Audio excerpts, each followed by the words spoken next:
Will the House come to order? Representative Oshiro. Thank you very much, Mr. Speaker. I'll try to rise up as quickly as possible. I have only a few more comments. But I want to draw the attention of the members to... Still in opposition, right? Still in opposition, unless I can amend the floor amendment. Please proceed. Okay, page 22, lines 9 through 12, subsection C, subsection B. This section shall not apply if a party to the marriage or civil union is unable to obtain any similar goods or services or housings or lodging elsewhere without substantial hardship. And substantial hardship can be narrowed down to what might be the least restrictive alternative analysis. And that's why, again, I need to draw attention to the Sherbert v. Werner, 374 U.S. 398 163, where you have a mechanism of evaluating the hardships against the religious freedoms of the individuals in the business. So there's a safety valve there. For example, if there is a florist or a photographer or wedding planner out in Naalehu on the Big Island, or maybe in South Point, in Kilauea on Kauai, or even the back cool EVs of Waianae and Maili, and they're the only shop in town, you can't get to it. Well, I think it's going to bend towards that situation without any kind of question, because there is a substantial hardship on that individual or that couple to receive these services. So there's a safety valve there to prevent some unintended consequences, Mr. Speaker. I just wanted to point that out and let the members know that that's in this draft. But for the other reasons, I will oppose this floor amendment. Thank you. Thank you very much, Representative Ward. Second time. Thank you, Speaker, and with much appreciation to the Majority Floor Leader for this opportunity.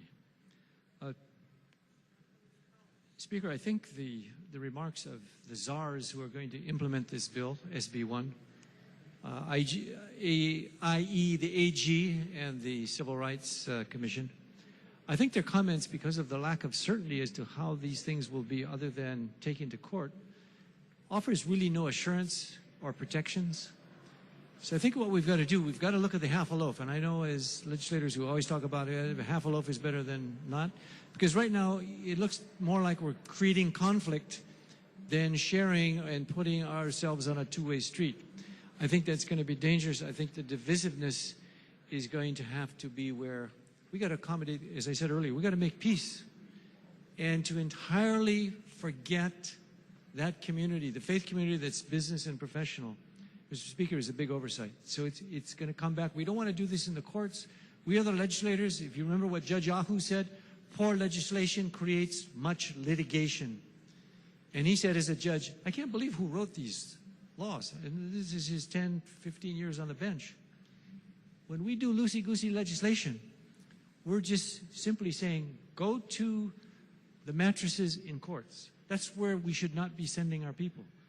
We should be sending them to a mutual understanding. We should be sending them to the whole sense of what we are as an aloha and ohana.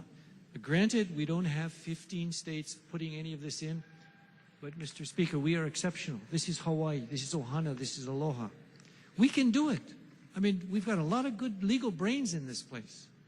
We can craft something that doesn't take advantage of either community, but somehow allows the continuation of faith and the continuation of equal rights side by side. Because if they don't exist, that's not America. America is all about what we do, and we have a self-calibrating, a self-correcting constitution. We have laws, we have representatives who can calibrate this and make it work. The great pragmatism of America and why we are here today is because when something didn't work, we fixed it.